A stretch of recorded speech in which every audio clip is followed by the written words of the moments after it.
Hey, bats, kiddos, Joker here, and you're listening to the Pop Culture Podcast.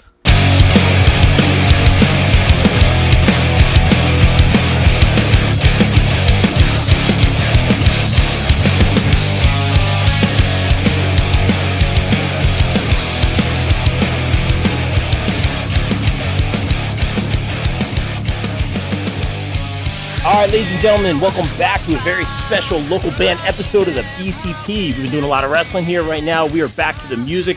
I'm so excited to welcome these guys to the show. This is an amalgamation of a lot of all-star bands we've seen in the scene over the years. Names like Johnny B Morbid, Summer's End, Swashbuckle, and many, many more. Guys, please welcome to the show Carmen, Josh, and Kyle, Atomic Werewolf. What's up, guys? How are you? Hey, what's up, Rob? Hello, Rob. Nice to meet you. Thanks for having us. Nice to meet some of you guys for the first time. Carmen, good to see you again. Guys, you too. Foremost, how's everyone doing? Everyone staying healthy over there? Trying. Yeah. I mean, things are pretty much back to normal for me. Yeah, I'm back at work. I've been back since May, just wearing a lot of masks all the time. Jeez. Yeah, I'm not back to work yet. I haven't been back to my office since March. Wow. You getting that juicy unemployment, though? No, I'm working from home. Oh, okay. True. Yeah, I got you guys. Well, thank you guys so much for a few minutes. It's an honor to talk to you. First and foremost, I was talking to Carmen about this a little bit, and we were kind of talking off air about this a little bit, but I did notice the album art, which really stood out to me. I remember seeing it years ago, and I really thought it was cool. I may have even reached out to the artist at one point because I liked it so much, if I remember correctly. But tell us a little bit about this reboot or origin story, or how this band kind of started and why we're seeing it now. Tell us kind of the adventure. What is the origin story of the name itself? Do you remember? I know. I don't remember. Carmen's the only one that knows. No, but Kyle, you were probably there, but you don't remember because of what we were doing. This was probably in late 2007 or early 2008. Yeah. A bunch of us were hanging out at our friend Matt's house, who is in a band called Coffin Dust currently. And we were just kind of hanging out, drinking, and we were watching Salute Your Shorts on DVD. Mm-hmm. It was a DVD I'd picked up. As you do. At a horror convention. And so it was like really horrible quality, just bootleg Salute Your Shorts. And we were just like drunk and watching it.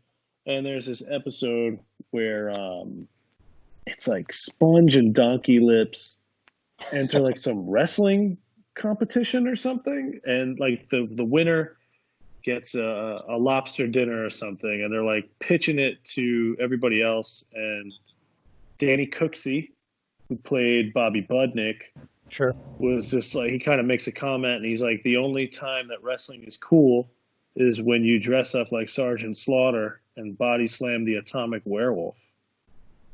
And Matt and I had already been talking about doing something collaborative, and we just kind of looked at each other in our drunken stupor, and we're just like, why don't we just call it that?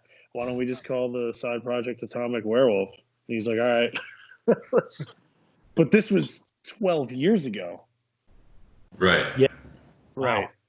So fast forward to 2015, when we did the Kickstarter for this, it's kind of, I blame it on Josh, because Right. Me too.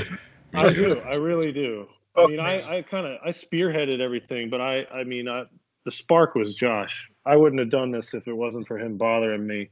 I guess he was like going through creative withdrawals. I don't know. And I was like his counselor. I don't really know how to explain it. But Keep going. It's good. He hadn't been in a band for like, I don't know, 10 years. Right, Josh? Yeah, it was a while. Yeah. Mm-hmm. And he's like, I want to do something again. Let's do something. And we were just trying to think of a name of what the hell this thing was going to be. And I was like, well, why don't we just, I was like, this is a thing I did one time with this other dude. You want to just use that name? And he was okay with it, and no one else really seemed to care. So we just used the same name for, and just kind of brought it back in a way, I guess. And Right. anytime you do something going forward and you just can't think of a name, just put everything under Atomic Werewolf. That's what I'm saying. It's great. It just works. It's like prestige worldwide. It's just Nice. whatever you need it to be is what it Yeah, is. we can start screening the rest of the Salute Your Shorts back catalog for other good names for things. Or, if you're an Other Guys fan, Lendl Global, wearing everything. Whatever. It's like that. Desk Pop. Desk Pop is the hardcore band. I love the Salute Your Shorts callback. That's awesome. But I just wonder about this, like why, and I'm in a lot of projects, a lot of different bands, drum lines, everything. And that's well, I'm no longer associated with that in any way. But that's a story for another time. I appreciate the shameless plug. We're all about it here. But yes, I will say this, like, you guys are no strangers to having success in your different projects. Why do we kind of feel this, I wouldn't say urge, but this creative process to venture into other things, and why pull the trigger on it now? Oh man, somebody else want to start this? So when you have a certain project established, the project itself has its own kind of identity, like a genre identity. So you can't play a bunch of like weirdo metal songs under like Johnny B Morbid heading. You need something else for it, and it didn't exist yet. So we went back and pulled up this name to get a new project going, and the idea was to have a collaboration between a lot of other NJ scene bands, just from people we knew around, to get just something new out there. I like to think of it as the worst collaboration project of all time, because there's actually no collaboration at all in any of the songs. Everybody was basically tasked with writing one or two songs on their own, and then we came together and just recorded them all. There's not as much of like a swing in the genres of each songs on the album, given that background. It actually does kind of have a cohesive flavor to it somehow, but that was the origin of each of the songs. There's nobody contributed to anyone else's songs besides lyrics and vocal patterns. Yeah, the lyrics were 100%. I mean, I wrote my songs mostly, but I mean, we wrote a lot. That's true. We wrote a lot together. Yeah, the lyrics are collaborative. The actual songs were totally 100% put together by each like separate person. So it's kind of like a pizza pie, right? But each slice is a different one, but it's still a pizza pie. Yeah, that's a pretty good analogy. Yeah. So it's like there's a slice of mushroom, there's chicken parm, there's who's the meat lover slice. But it's still a pizza. But but vocally it's, oh my god, I don't think there's one song that has only one vocalist on it. Oh, maybe no. Josh would be the only one who did one thing. Wolfman's Got Nards. Yeah. But other than that, every single song on the album has multiple vocalists. Mm-hmm. We were like the Wu-Tang of thrash. Wow. I got you. You guys touched on this a little bit already. And this is such like a cool project. It's an amalgamation of all these different things. Tell us a little bit about the writing process. How does this work? Is it someone brings a riff to the table? Is it, you have a lot of vocalists. Does someone bring the lyrics to the table? We actually had a hard time like hammering out the lyrics towards the end. Oh yeah, it was terrible. That's what took. They are the worst. That's what took the longest. A lot of it came at like in the studio. They're just bouncing ideas off of each other, and they're like, "Fuck it, let's write a song about Australian Werewolf. Yeah, that was. I mean, we were Yeah. really out of ideas. We were like in a drought. Yeah, And we would. I don't know. Somebody, it might have been Pat, who played bass on the album. He said something like Werewolf Dundee, and it's just about an Australian werewolf. And we were just like, well, we have nothing else, so okay. Yeah. I think the first thing Pat came up with was Kyle's song. When we were at Len's house, he was all like, "Let's make this about like ancient riffs." Oh yeah. Like, I'll take Yeah, this yeah. one over. Yeah.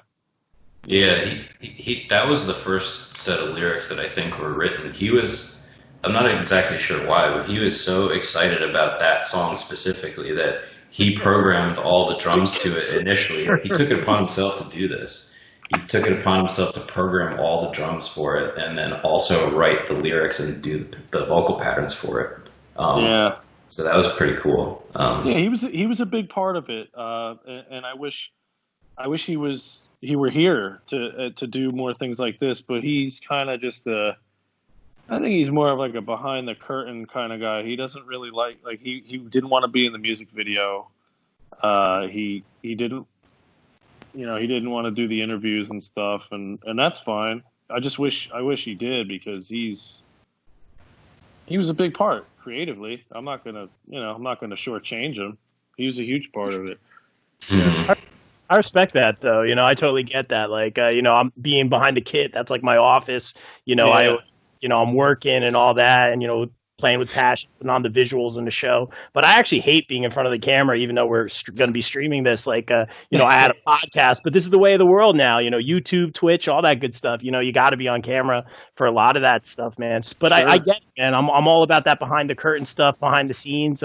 That's where a lot of the work goes in. So I totally respect that. Moving forward, let's give everyone a little bit of a taste here, a little bit of this flavor that is Atomic Werewolf. We're going to feature this music video, guys. Obviously, strong language coming ahead for this one. What a great title. All Your Mosh Are Belong to Us. Obviously, kind of a reference to the old NES throwback there. Tell us a little bit about this song, and then tell us a little bit about the kind of quarantine-style video you guys had. This is one of the tunes that I wrote. So I wrote the music for it. I guess I wrote most of the words. Yeah, the idea of the title was your idea from a while ago. Oh yeah, dude, that was from Rob. Kyle and I were in a band called Burnt to Ashes when we were in high school, and we would like have these images online. Yeah, it was just like cats. Yeah, that's the guy from that.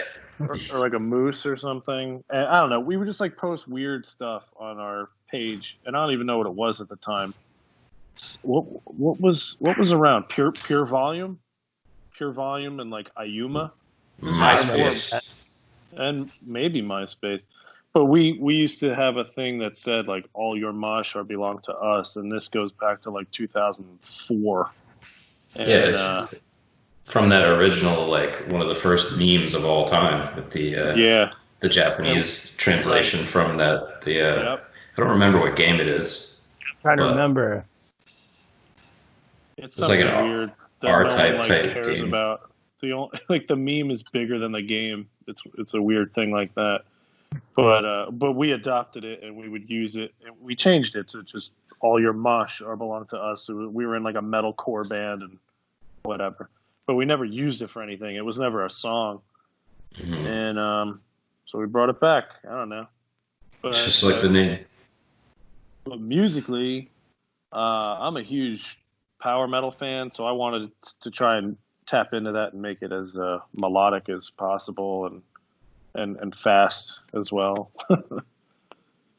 Totally. I dig it a lot. And, you mentioned power metal. I was really getting into it. I don't know if you guys are familiar with bands like Power Glove. They do a lot of like the video game metal.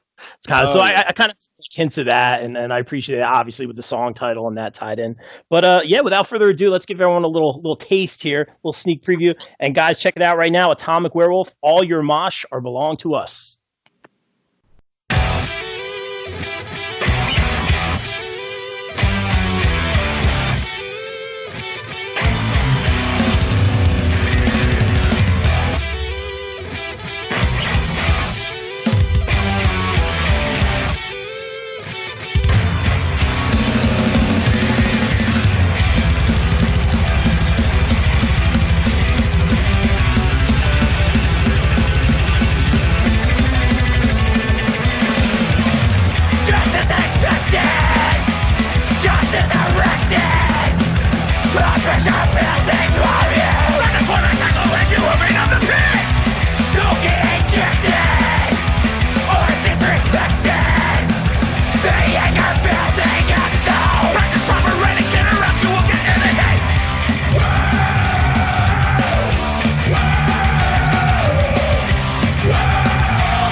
All right, guys, that was All Your Mosh Are Belong to Us by Atomic Werewolf. And guys, we touched on this a little bit. We talked about the songwriting process. I want to talk a little bit about the recording process. You guys mentioned programming drums. Do you guys do live drums as well? Do you guys start with drums, bass, guitar, vocals? What's the process like? All the drums on the album are live drums. Pat initially programmed the drums for the one song that we were talking about because I wasn't able to do it on the demo, so it was just like the guitar riffs at first, and then that came later because Paul came down for one session where he basically banged out like 10 of the 12 songs on the album. Well, like most. He banged out everything he could physically perform in one day. Right. There were just a few little things that were a little out of his wheelhouse, and then which led to it being a bigger collaboration than it had intended to be. There's actually 3 drummers on the album, but Paul he's from a band called Suburban Scum. I don't know if you remember a band called The Banner. He was in The Banner. Gotham Road. He played with like Michael Graves from the Misfits and stuff. And then the other 2 drummers on the album, the one dude, Eric Brown. Yeah. What is he in again? He's in like actual like legitimate. I'm pretty sure the band he's in is Veil of Nath. Yeah, and also Swashbuckle. But he also did the music for a game that came out last year called The Messenger, which is like a old school Ninja Gaiden thing that you can buy on like PSN, and it's like a widely released thing. So, and that's awesome. The music on it actually rips. He's very, very good at that. And then the third drummer, I can't think of his name right now, but he's in a band called Descent. Yeah. With the engineer of the album, actually. Yeah. Len. Yeah, Pat had those 2 guys come in and fill in the gaps way towards the end of the process after everything else was already done. Yeah. So how many sessions overall do you think we had for this? Well, you guys, 10? You guys, probably. Yeah, it was spaced out. It was probably about like 12 maybe. Yeah. 12 or 13 days in there.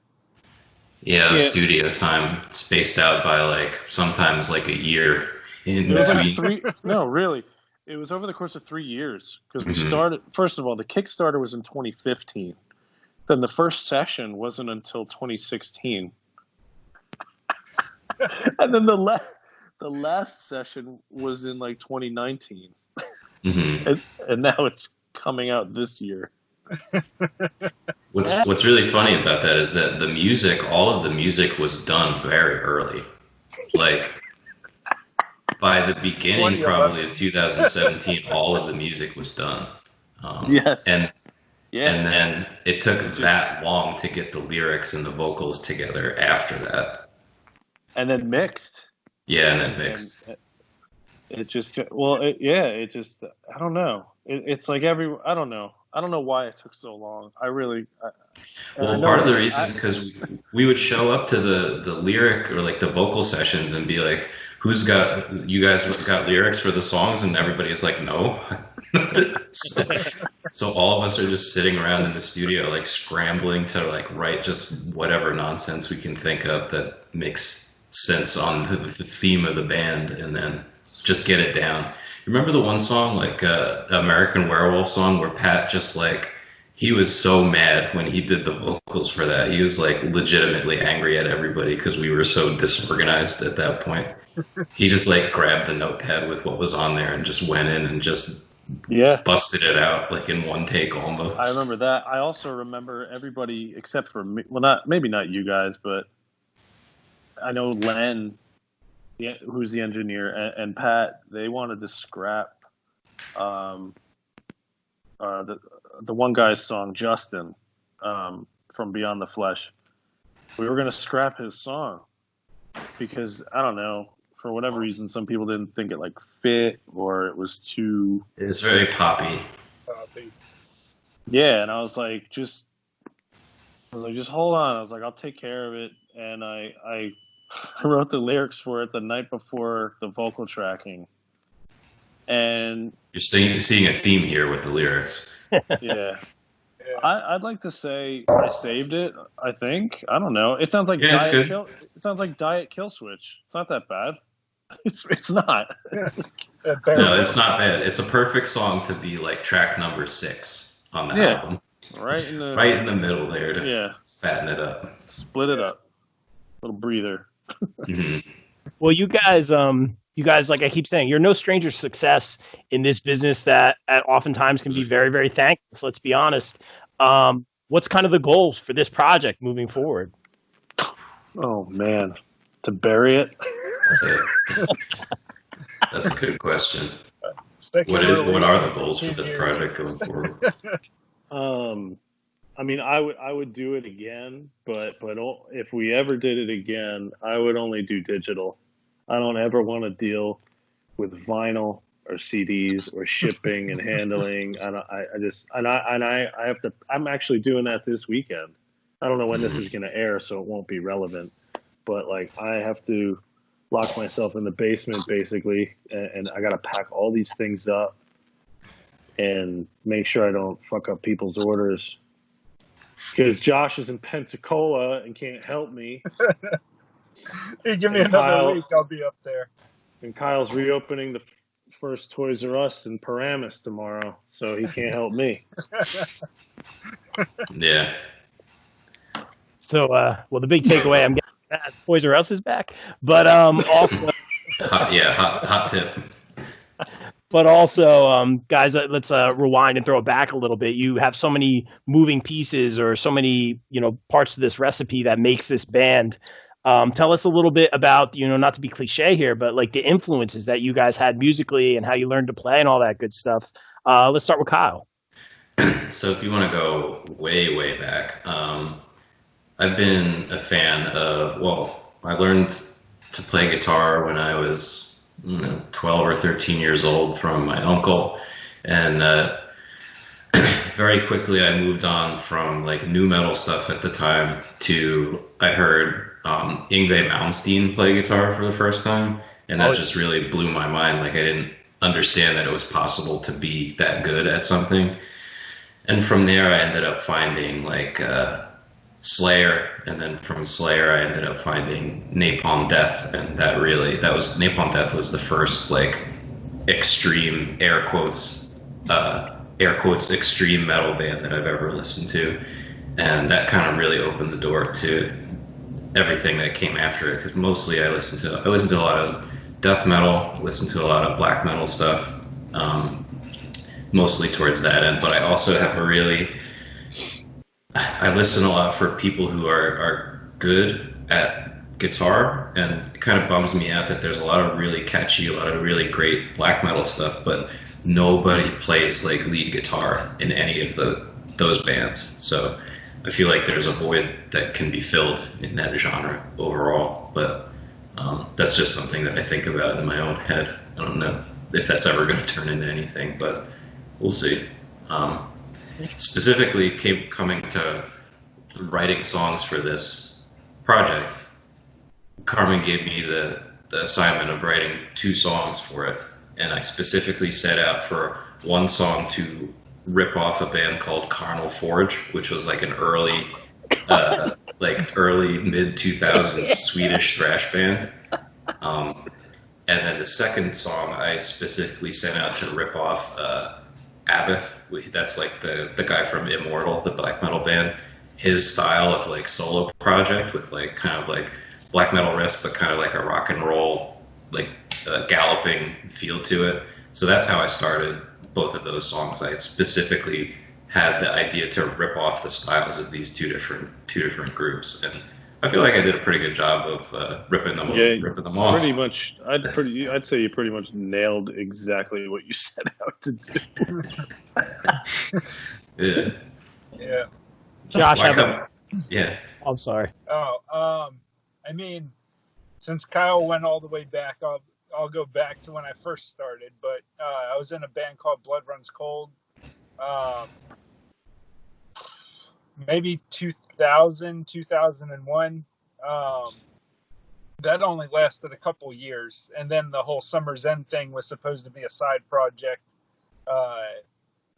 Going off of that, because I was going down to Maryland every couple weeks or whatever. And that's where those guys were out of. So we were going to do it like an In Flamish kind of Swedish metal band.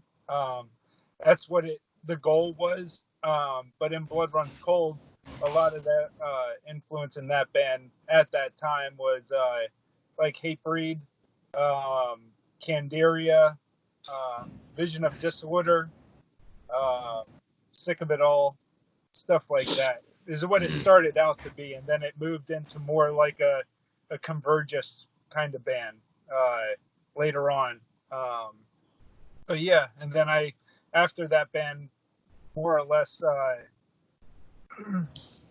broke up or just, went away, then Summer's End became my full-time thing for like 3 years after that, and then that's pretty much when it stopped after that. And I dabbled in other things too, but yeah, I guess vocally, originally, it was probably Vision of Disorder that influenced me screaming-wise. I tried to do the Carly from Candiria vocals when I first started, but that fucked my throat up a lot, trying to like the raspiness of it. So I guess that's really what stuck, and I can't do the yelling as good as Carmen can.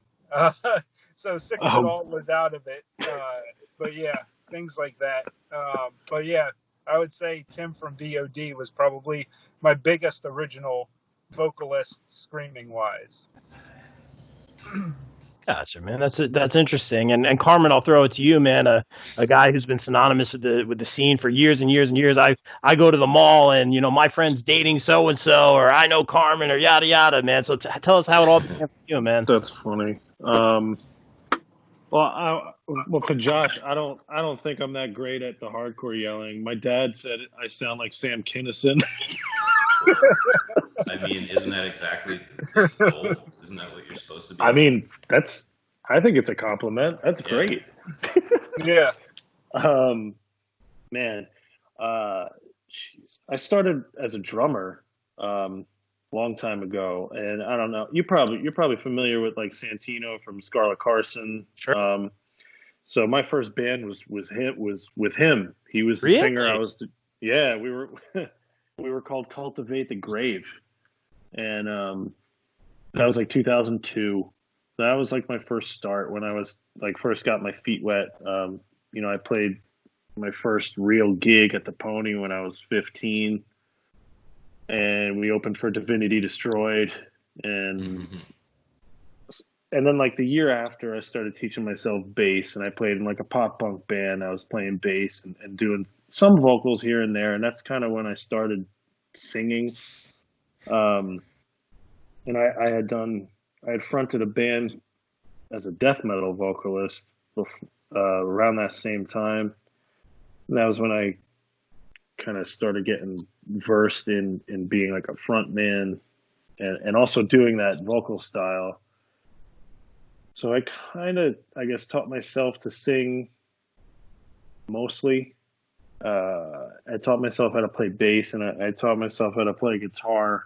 I think I'm okay at everything, but I'm certainly not like a virtuoso at any one thing at all. Like, not even close. You know, vocally, I'm somewhere between William Hung and Freddie Mercury, I would say. Yeah, you know, too. Like right in that sweet spot. Well, but like, oh my god. But influence wise, I was, I guess, fortunate enough to be raised by two metalheads. So quite literally, my entire life, I was surrounded by nothing but metal and hard rock. I mean, from the time I was, you know, born, Motley Crue, Ozzy Osbourne, Black Sabbath, Pantera, Exodus, all this stuff, all the time. You know, back in the day, Q104.3 was like a hard rock, like metal station, kind of. And my mom would keep that shit on all the time. And she would have these cassette tapes, and like we'd listen to like Accept, Fabulous Disaster by Exodus. That was another album that was on all the time. Cowboys from Hell. So I had no choice but to become a metalhead. You know, it was all I knew. That's actually really interesting, because that's basically the exact opposite of my early life. Not only did my parents and no one in my family like metal, they didn't even really like enjoy music as a thing to be enjoyed. So wow. As somebody who, at this point, music and sound and everything has literally defined every aspect of my life, from career to hobbies to this and that. My family is like barely passingly aware of music just as a thing. Like my dad had ZZ Top CD. That was basically it. That's crazy. That's it. So I don't know how it happened for me. The first song I learned was ZZ Top, man. So there you go. Awesome. I mean, ZZ Top rules. Don't get me wrong. Yeah. But that's just the only CD that he had. That's funny. And he like barely didn't even listen to it. I listened to it more than he did. That's so. Cool. I guess I grew up on like entry level mainstream metal. I guess Metallica, just stuff like that, and then my what I call my gateway drug was probably Slipknot. You know, when I was in like middle school. Guys, get in the car. You know, my first concert was Ozfest '99. I didn't know what the hell was going on when they were on stage, and I didn't care because I was like a little punk ass kid, elitist, like idiot. So I was like, I don't know what that is. I just want to see Black Sabbath.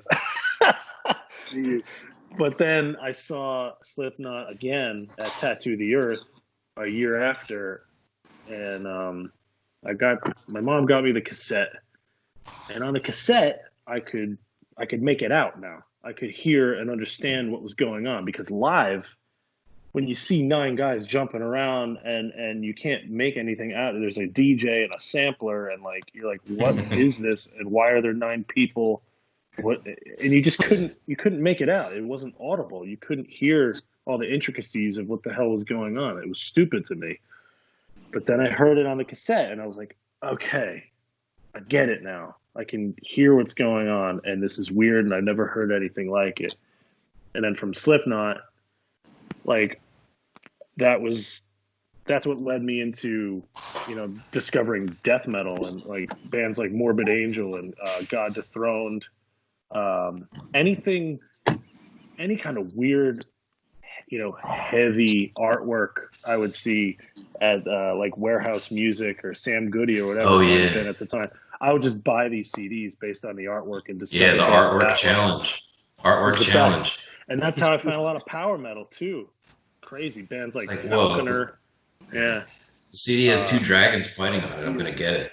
Yeah. What does it sound like? I don't know. I'm gonna find out though. Yeah, it was a good time. Like the early days, discovering music. I remember the first time I heard blast beats. I didn't know what the fuck was going on. It didn't make sense to me. I was like, why is he hitting everything at once? This is stupid. And that was Morbid Angel. It was Gateways to Annihilation. First time I ever heard a blast beat. And I was like, I didn't know it was called a blast beat. I was like, what is happening? I was like, Essential. Essential album. That's so the first time I heard power metal, I didn't know it was called power metal. I used to refer to it with Kyle. We used to just call it quest metal. Quest metal.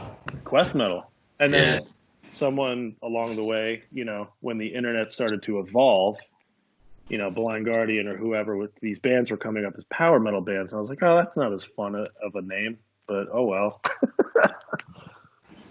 You kind of touched on this a little bit, but you said you saw like these bands on stage. Why is there so many moving pieces? What's going on there? This is craziness. And then you heard the cassette or CD, whatever it was at the time. Yeah. Do you guys plan on doing a lot of performing out? I mean, hypothetically, say this COVID thing isn't going on, like take that out of the equation, and obviously we hope everyone's healthy and staying safe and all that stuff. But hypothetically, if we weren't dealing with this thing now, would this be something where you guys are playing the Asbury venues, playing the New Jersey venues? I feel like I'm past that point of my life. I'm getting a vibe from you guys, yeah. I'm happy to do like studio type projects, but the idea of playing a show at like the Saint or whatever does not excite me at this current moment in my life. Sure. I'm sorry to say. I would do it one time. If it was Atomic Werewolf, I would do it one time. I certainly would not make it a thing. I think it would be a nice little treat. I think it would be a fun night, for everyone to get together. Basically just use it as an excuse for us all to see each other and just hang out and play some music and maybe make like $20 each or something. Yeah, well, let me put it this way: if every show could be like the CD release show for Fall of the Cicada at the Pony, remember that show? Yeah. If every show could be like that, then yeah, definitely. But yeah, man, that was. But when you're playing the Brighton bar to like 20 people and like that's not cool. It doesn't feel good when that happens. Yeah, when you're past 30 and you're just, unless it's a hobby and you're having fun, that's cool. I was never the type though. For me, it's like, it's all or nothing. It was never a hobby for me. It was like a lifestyle. It's the only thing I ever wanted to do. So when I guess Johnny B Morbid didn't get as far as I wanted it to, I tapped out at 30 years old. I always said when I turned 30, I'm fucking done. There's nothing cool about, a band that didn't quite make it. And that band is, those guys are 50 years old and they're still fucking doing it. And it's just like, man, unless it's for fun. But if in your mind you're still delusional and think something's gonna happen once you're past your prime, that's fucking embarrassing. I hate that shit. Yeah. I can't say, and I didn't want to be that. So I was like, I'm done going out on a high note like Seinfeld. But like Kyle said, to do studio projects and stuff, anytime. I'll do that shit till I'm dead. I don't give a fuck. That's a lot of fun. Yeah. Yeah. I would do it. I would do it once, like Carmen said, just for the, for Big Mac, Big Mac meal or something. But just more or less to get together and just hang out and shoot the shit, since all I'm, around all the time is 2 kids, 8 and 5. So it would be nice to get out around people my own age, to hang out for a couple hours and just chill. It would be fun. It would be fun to do it one time. And I think if we did it one time, I think people would care enough to see it one time. But then I would not push our luck. I would not push it It would be kind of like a, it's now or never kind of thing. Shit or get off the pot. Either come see us or never ever see us. Yeah. I understand what you're saying. Like, I've seen, and been part of projects where, the game plan wasn't there. It's very interesting, and I want to throw it to you guys. I ask every band I have on the show this question. You guys can keep it politically correct. I have a feeling you're not going to, or you can keep it very, very real. Your just kind of thoughts on the scene, on our local scene. Is it oversaturated? Dealing with promoters, pay to play, all that kind of stuff. Do you guys have any thoughts you want to share on that? What is it? I mean, I can certainly comment on what it was like when we were doing it all the time. I don't know what it's like now. Right. I think that things have changed a lot since, the mid 2000s when we were like really hitting the bricks and playing a lot of shows and stuff. We were still, back then, the goal was to like get a label, right? And get a label and get signed. Get your stuff out there in like, metal magazines and have all this promotion and stuff. And, but things have really moved online since then. I think pay to play, having to sell tickets is, it really sucks. Yeah. And I wish promoters wouldn't do it. It's really like the promoter's job to get people to come and the band's job to be good and put on a good show. So yeah. I did that a few times. I hated it. Pay to play.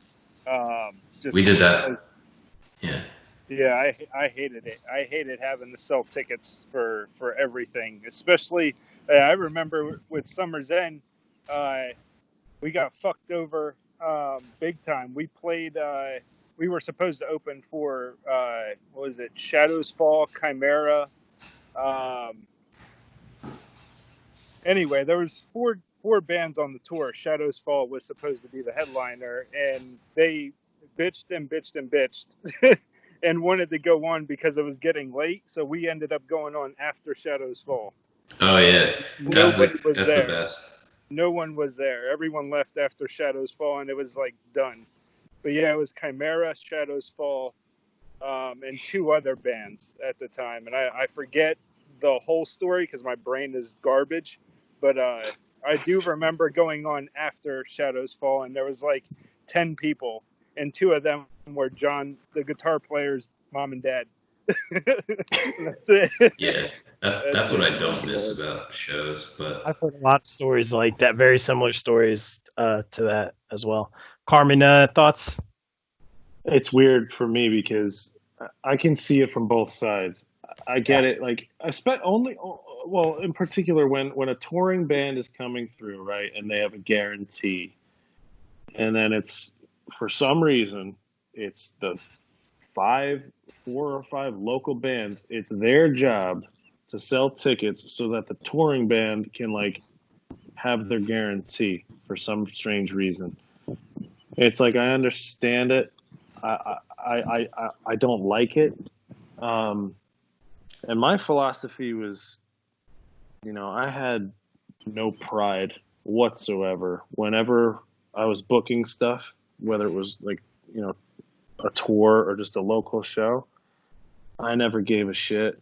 It was just my goal to get the name out there, period, end of story. Johnny B Morbid, as far as bookings go, hey, you want to play Starland Ballroom? Yeah. What do I have to do? You have to sell 200 tickets. Okay. Hey, do you want to play Stone Pony? Yeah. What do I have to do? You have to sell 200 tickets. Okay.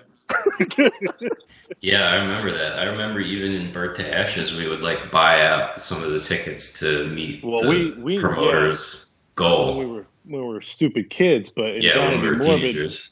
In Johnny B Morbid, we had already gotten our feet wet. We already knew what we were doing, and we were still young, but we had been already doing it for a few years, so we never bought our own anything in Johnny B Morbid, that's for sure. But we did it all, and we hustled, man. I mean, those gigs we got, we didn't get them easy, and we always earned our keep for sure.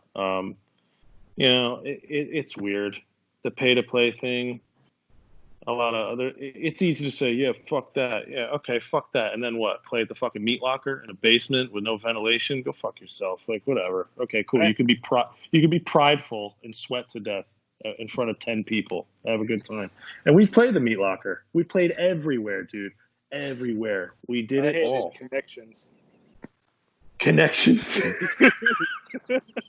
hated that fucking place. Oh my god. Yeah. But I don't know. To me, it was just like do it all.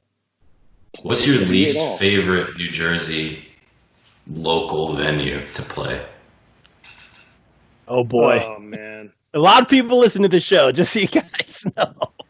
Well, I'll go first because mine doesn't exist anymore. So okay. It was the Bloomfield Ave Cafe. I remember that place. That was the hottest I've ever been in my entire life. Was that show with it was with the Tony Danza Tap Dance Extravaganza with Concubine. It's awesome. Tony Danza Tap Dance Extravaganza was like a weirdo noise band that had a little bit of notoriety for a while just because of the name, pretty much. They were cool dudes, but that name is amazing. It's a good name. So I'll just put it this way before we wrap up, guys, and again, thank you for your time. Really appreciate it. You guys said, you don't see yourselves really doing like going out there and performing and all that. We talked about goals a little bit. What does the future hold for this project? Is it just more music videos? Is it more, you said you're kind of sticking to more of the digital realm. What's in store? I would do it again. You know what? Like studio wise. I just had this thought. So the way video games are structured now is you have the main release, and then you have some DLC that comes. I like it. Maybe there can be some Atomic Werewolf DLC, like one song that comes out in 2 months, and then like another song that comes out 3 months later. Ooh, the self-titled expansion pack. Expansion pack. Love it. That's perfect. The instrumental version of the album, and then the version then there's a version of the album with just Kyle on vocals, a version of the album with just Josh on vocals. It's the first 2 songs, but backwards. We do like MIDI versions. Yeah. We'll release it with like alternate artwork. Yes, that's awesome. That's actually a really great answer. Go ahead. I guess on a serious note, I would do it again. I would play it live one time, and I would do another album if it were only digital, because then there's very little to no overhead. All you have to do is, honestly, we'd probably only really have to pay for drum tracking, and one of us could mix it somehow, somewhere. I mean, my brother has all that stuff. I mean, honestly, we could do it again, and we would just have to pay for artwork and like drum tracking. That would be it. Yeah, I mean, I very much enjoyed the studio experience that we had with Len. He did a great job. It was just we were just not organized enough in the last year and a half. That was like the real hang up. Yeah, but I'm sorry. Long story short, I guess we would do it again. I really highly doubt it would be the same exact lineup again. I don't think we could rope in every single person who contributed the first time around, but it could just be one of those revolving door kind of projects where it just all falls under the umbrella of Atomic Werewolf, and it's like whoever wants to do it is, just like revamp the lineup. Submit a song. Take submissions. Yeah, that's cool. You got a song? You don't have a band? Atomic Werewolf. Yeah, there it is. Good job. Keep that in mind, guys. That's awesome. That's really cool. I like this. This is something different, and also sort of fresh in a way. I like this kind of all-star thing you guys got going here. I wish you guys nothing but the best of success moving forward, especially in this crazy business. Let's get a little shameless promo out of the way. Where can everyone follow you guys on Bandcamp, social media, YouTube, all that good stuff? Facebook.com/Atomic Werewolf. And The album it's everywhere. It's on Spotify, Apple Music, Amazon Music, Google Play, Pandora. What am I missing? Yeah, it's on Bandcamp. It's everywhere. YouTube, the album itself is on YouTube. It's everywhere it can be. Deezer, whatever What? that is. Yeah, What the hell is that? Deezer. Did you make that up? It sounds made up. No, it's a real thing. It's on iHeartRadio. Okay, that I've heard of. Yeah, I guess it's pretty much everywhere and anywhere. And if you want a physical copy, you'd have to probably go to the Bandcamp and pay way more than it's worth because we just didn't get a lot made at all. There's only 200 CDs and 100 vinyl. That's it. That's all. Because just we wanted to minimize what turned into be a headache, I guess. You didn't want to have a garage full of CDs. Yeah, that too. Story. Like I have know that Johnny story. B Morbid CDs that have been laying around for like 13 years. Oh yeah, man. Every band I've ever been in, man. I know that story, bro. But guys, thank you so much for a few minutes. Continued success moving forward, and just stay safe and stay healthy, guys. Thank you so much for a few minutes. Thanks Rob. Thank you, Rob. Nice Appreciate meeting it, you. man. Have a We're good out. one. Peace.